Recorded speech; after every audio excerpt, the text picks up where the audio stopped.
Born in Singapore in 1960, Oh Chai-Hu has been fond of reading and painting since childhood. He held his first group exhibition with Singapore pioneer artists at the age of 15. After graduating from secondary school, he decided to study at Nanyang Academy of Fine Arts in 1977. This multi-talented artist who practices ink painting, seal carving, and ceramic making began his artistic learning with Western painting. During those days, Nanyang Academy of Fine Arts only had the Department of Western Painting, while ink painting was offered as an elective minor subject. After receiving academic training in drawing, oil painting, and sculptures, Oh finds himself wandering back towards ink art. He self-learned calligraphy, ink painting, and seal carving.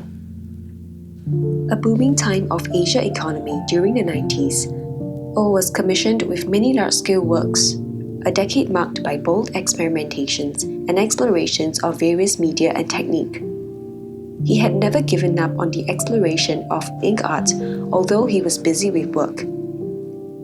Intrigued by the textured and uneven surfaces of rocks, the signs of times and the traces of the past, they become recurring subjects in his works. Oh lives near Bukit Timah Hill. The seemingly majestic mountains and rivers in his works are originated from the stones and gurgling water found in Bukit Timah Nature Reserve, one of the world's few remaining natural rainforests. Incorporating lush greenery bred by the equatorial climate with his thoughts and allowing the ink and water to move on the paper as he please, the artist seeks to draw attention to the compelling art of nature on the land he lives in. This is a testament to his belief that localization should be a significant part of one's practice. Oh read Chan School of Buddhism at an early age. His paintings exude Zen tranquility and are inspired with Buddhism and Taoism thoughts, a solid foundation in Eastern philosophies. The rocks, hence, are an externalization of the ancient philosophical concept. Within the weathered exteriors, down the jagged rims, between the notches and cracks, therein lies the beauty of imperfections. Drawing parallels to wabi-sabi, a traditional Japanese aesthetic that embraces nature and accepting imperfections. As we delve deeper, we would realize that Oh has his beliefs stem from the Book of Change, which states that 9 at the top, the dragon will have cause to repent. That is, to reach the peak is the start of the fall. When things reach the extreme, they alternate to the opposite. The ancient Eastern wisdom articulates that transience and imperfections of life are what ironically make life whole, an idea Oh embodies in his artistic creation. Oh does not draft before he paints.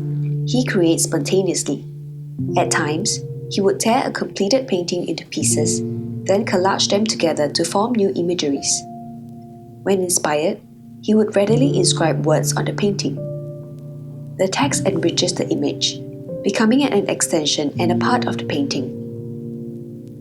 Oh's rocks tend to have very defined lines, seeming somewhat distant from the paper itself, providing empty spaces for exploration.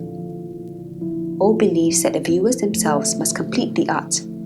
The empty spaces not filled by the scenery, the gaps caused by the paper tearing, the natural roughness of the handmade paper and what seem to be defects or unfinished form an additional layer for interpretation and interaction for viewers to join in the dialogue.